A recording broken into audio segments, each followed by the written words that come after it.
చిరుత దాడిలో వ్యక్తి గాయపడ్డ ఘటన గురువారం రాత్రి వికారాబాద్ జిల్లా చోడాపూర్ మండల పరిధిలోని కొత్తపల్లి గ్రామంలో ఘటన చోటు చేసుకుంది. గాయపడిన వ్యక్తి పెంటల శేఖర్. తెలిపిన వివరాల ప్రకారం చోడాపూర్ మండల పరిధిలోని కొత్తపల్లి గ్రామ శివారులో బాత్రూమ్ కోసం వెళ్లిన శేఖర్ పై చిరుత దాడి చేయడంతో అతనికి రక్త గాయాలు కావడం జరిగింది. దీంతో గ్రామస్తులు భయాందోళనకు గురవుతున్నారు. ప్రాణాపాయం లేకపోవడంతో ఊపిరి పీల్చుకున్న స్థానికులు చిరుత అడవిలోకి వెళ్లినట్లు తెలిపారు. అటవీశాఖ అధికారులు స్పందించి చిరుత ఆనవాలను గుర్తించి బోన్లో బంధించి తీసుకెళ్లాలని స్థానిక ప్రజలు తెలిపారు.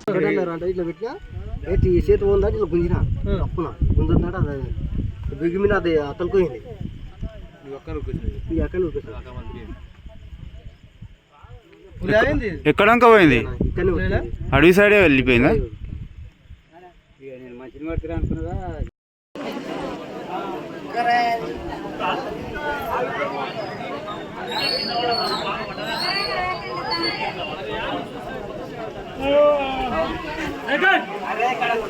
ఏం జరిగింది?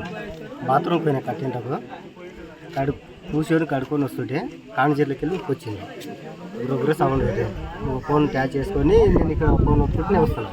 ఏంది ఇట్లా సౌండ్ వస్తాయంటే మళ్ళీ చూస్తే దగ్గరకు ఉంటుంది. దగ్గరకు ఇదేంద్ర గిట్లు ఉందండి, లైట్ బాగా వేసి చూస్తే అది ఇక తలకాయ నోట్ వేసుకొని ఉక్కొచ్చింది మీనికి. ఈ చంపేటర్లో తలకాయ వేసుకుని రాని ఇట్లా పెట్టిన మీనికి పెట్టందాడు. ఇక అది ఇట్లా కొట్టిన దాన్ని నోట్లకి చక్కర నోటే పట్టింది. చేతు పడదా ఇట్లా దులిపాయించుకొని అది అక్కడ ముట్టింది, ఇక్కడ వచ్చింది.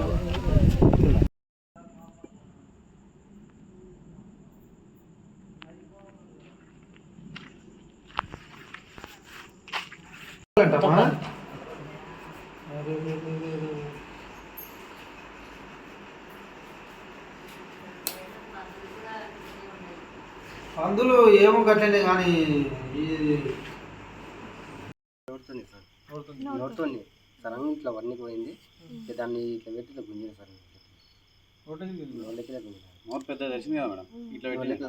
గుంజిన నేను గట్టిగా తగ్గుతా ఎట్ట కోట ఇప్పుడు జనరల్గా ఇంత హైట్ లేచిన అంటున్నా కదా, అయినా కూడా లేదు బాగా చేసింది సార్. అది చూస్తున్నాగా అంత దూరంకి వెళ్ళి చూస్తున్నాగా ఇట్లా చూస్తున్నాగా మీకు వచ్చేసింది. ఓ మొత్తుకున్నాయి ఎవ్వరు లేరు అటు వెళ్ళి. ఎన్ని గంటలకని? 9:30 బిఫోర్ సార్. అదే 10 మధ్యలో మేడం. నేను వచ్చేసి మీరు మీకు ఫోన్ చేశాను. ఇక్కడ ముందరనే సార్. ఒక్క నిమిషం సార్.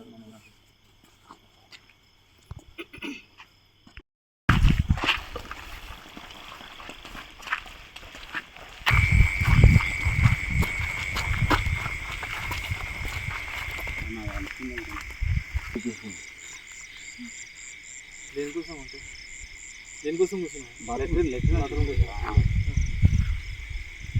రిటర్న్ ఇంటికి వస్తున్నాం. ఎవరో మాత్రం నేను కింద పడేసింది ఇక్కడ.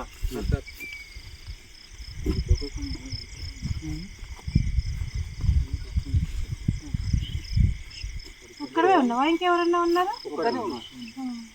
అయితే ఆయన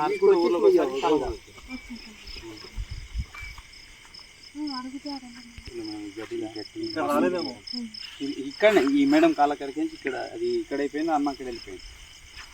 ఎటువంటి చూస్తావా? ఇక మళ్ళీ అంటే